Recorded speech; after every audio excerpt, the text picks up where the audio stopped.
Na questão 4, ele está propondo para a gente o seguinte, ele vai falar que tem 3 gases aí, é o gás hidrogênio, que a gente sabe que a massa molar dele são 2 gramas por mol, a gente tem o gás hélio, que são 4 gramas por mol, e a gente tem o gás metano, que são 16 gramas por mol, beleza? 16 gramas por mol.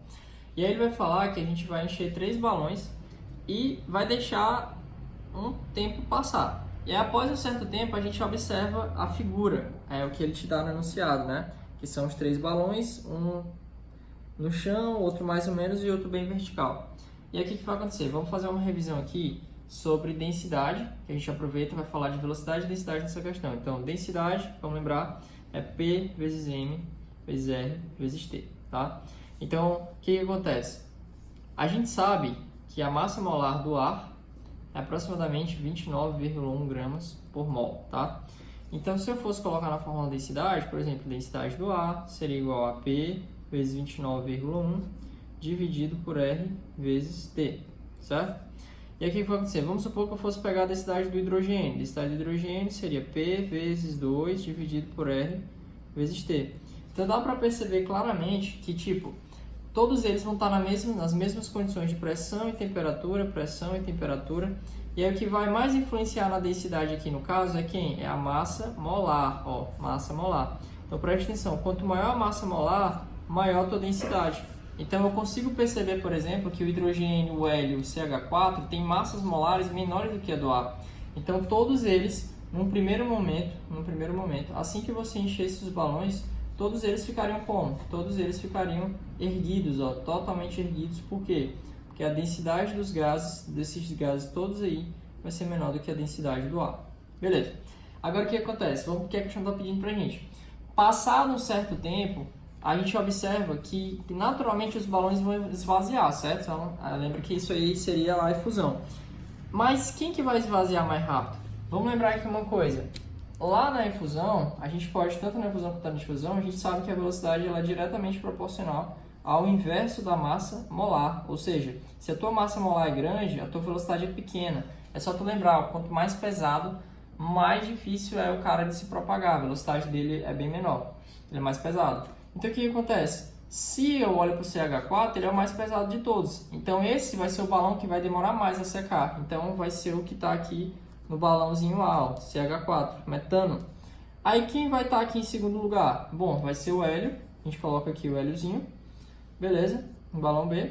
E quem vai estar lá no chão vai ser o do hidrogênio, porque o hidrogênio é o mais leve e acaba escapando bem mais rápido. Então é uma questão muito boa que cai quase sempre, tá? Então a gente lembra aqui que a resposta vai ser a letra E. Tá, seguinte, a queima do butano na presença de gás oxigênio, tá aqui, esse aqui é o butano, C4H10. Ele na questão não trouxe balanceado, então a gente vai só balancear primeiramente, então 1, 3,5, 4 e 5. A outra maneira de ficar balanceado com números inteiros, ó, para ficar todo mundo bonitinho, era 2, 13, 8 e 5. Beleza. Bora lá, para a primeira questão, a letra A vai te propor o seguinte: a queima de um mol de butano necessita de 291,2 litros de O2 na CNTP. Então vamos lembrar aqui, ó. CNTP, qualquer substância vai ocupar 22,4 litros se tu tiver um mol. Se for um mol de água, de O2, de CH4H10, qualquer substância que esteja na CNTP, todas elas vão ocupar 22,4 litros. E aí a gente vai lembrar de uma coisa. Para responder a letra A, ele está fazendo uma relação entre o butano e o oxigênio. Qual a relação entre os coeficientes dele? Né? 2 para 13, então a gente vai fazer meio que uma regra de 3. Bom, quando você considera todos os participantes gasosos nas mesmas condições de pressão e temperatura, ó, mesmas pressão e temperatura, eu posso considerar que o número de mol é proporcional a quem? Ao volume, certo? E o número de mol, nessa questão, a gente vai considerar como sendo os próprios coeficientes. Então, o que ele falou na questão? Para queimar um mol de butano. Então, bora lá. Um mol de butano, um mol de C4H10, pela estequiometria, ó, 1 reage com quanto? 13 sobre 2. 13 sobre 2 pela proporção. 13 sobre 2 mols de O2, tá? Então, o que vai acontecer? Lembra que eu já te falei, tu pode considerar o número de mol como sendo proporcional ao volume. Então, se eu colocar 1 aqui, ele estaria reagindo com 6,5 mol, né, de O2.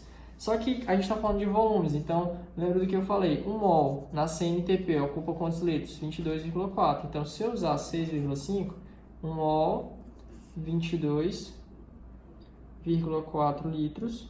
Então 6,5 mol vai ocupar um volume V. Quando faz a conta, isso aí vai dar 145,6 litros, tá? Então aí tem a letra A, ela tá errada. Beleza, a letra A tá errada. Letra B. A soma dos coeficientes mínimos e inteiros que equilibram essa equação é 23. Então, bora lá. Os coeficientes inteiros é 2, 13, 8 e 5. Soma isso aqui, dá 15, mais 8 dá 23, mais 5 dá 28. Então, a letra B também está errada. Letra C. Os gases comprimidos no botijão formam uma mistura gasosa em que a pressão total independe das pressões parciais de cada gás. Lógico que não, pô. Tipo, pressão total vai ser a soma de todas as pressões parciais. De todas as pressões parciais. Lembra que a gente já fez umas questões anteriores. Lembra que a pressão total sempre vai depender das pressões parciais dos caras.